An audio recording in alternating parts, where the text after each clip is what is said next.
So good afternoon everyone, and now we're back again to talk about one of the most relevant issue in our country and in our society as of today. So the topic is news manipulation and political pressure. So Kiptiani, how do you define the social issues called news manipulation and political pressure? Well, this issue on the rampant manipulation of news and pressure being put on the media by politics has been going around for quite a while now. And for our viewers to have an idea on the exact definitions of these terms, let's define them briefly. According to the University of Wisconsin Whitewater, news and media manipulation refers to making an effort to influence public opinion by using unfair, creative, or deceptive means to gain public attention. This may come in the forms of purposely leaking information, fabricated documents, viral videos, or even memes. Political pressure, on the other hand, has, as defined by Media Center Online, is a form of effort, whether direct or indirect, that mandates editors and media executives to alter their editorial approach in support of the government.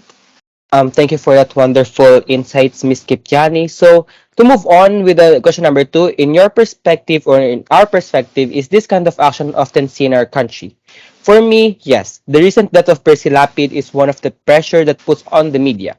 Yet, yes, it does not seem that they say they must not provide any negative information against the government, but the action speaks for itself.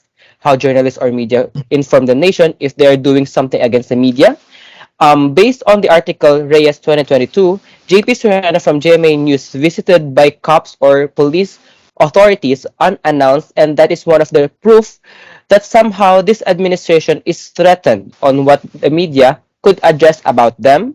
Media manipulation is also one of the cause or because some media or journalists have no choice in order to save their lives from either killings or unusual death threats that they may receive or already receive. Now, going on to the question number three, Mr. King from Pain, in what sense would you identify news manipulation or political pressure in our country? Ed, we can define political pressure as an attempt directly by any member of the government to improperly influence a person or any related decision. So, the best example for this matter was when the two media organizations, namely Pinoy Weekly and Bulatlat, were targeted and accused by the TNC of having links to communist terrorist groups. This happened in June of this year, and in the same month, the Securities and Exchange Commission upheld its ruling to revoke the operating license of Rappler. They said that the government was doing this because it was trying to censor the organizations because they were telling the truth about the government. And news manipulation is a strategy in which they produce arguments and assertions in support of their side. The clearest examples of this are fake news and misinformation. Now, I may claim that fact checking is quite important these days.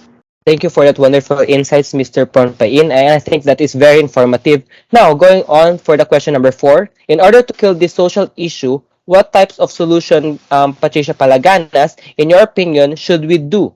So to fight these issues, Edno, news manipulation is a very evident in the country. It is very obvious. To fight this, we should continuously educate ourselves on how to determine fake news from the real ones.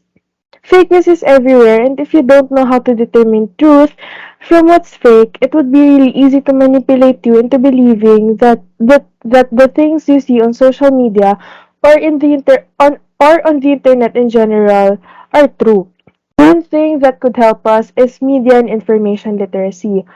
It was a subject that was taught to us in senior high, and based on experience, it was really helpful because it teaches us how to determine credible sources from ones that are not credible.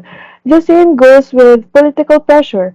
Since a lot of people are on social media these days, political pressure is really hard to avoid. But what can we do to avoid this?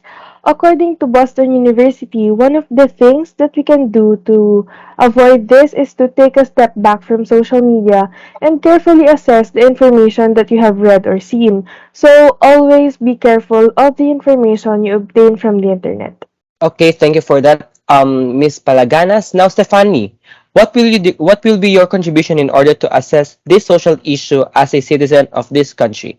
Yes, as a good citizen, I believe that there are numerous ways for news that involve us as the societal issues The first thing that comes to my mind is keeping up with the news. I stay informed about what is going on Twitter or newspaper online, but I believe it's valuable second step is to volunteer in even small acts of kindness. So, and lastly, and most important is hope. I have the opportunity to have my voice heard, exercising our rights that we can have more power as a citizen to realize. If we put our minds to it, we can definitely improve our community, or rather our society. So let us get to work, contribute, and get involved in order to make our nation a Okay, thank you guys for your opinions, your insights, and they're all relevant in this topic actually. I would like to acknowledge Miss Palaganas, Miss Kiptiani, Mr. King, and of course Miss Stefani for taking their time to share their insights or opinions in this topic. Till next time, and thank you for watching this video. Bye.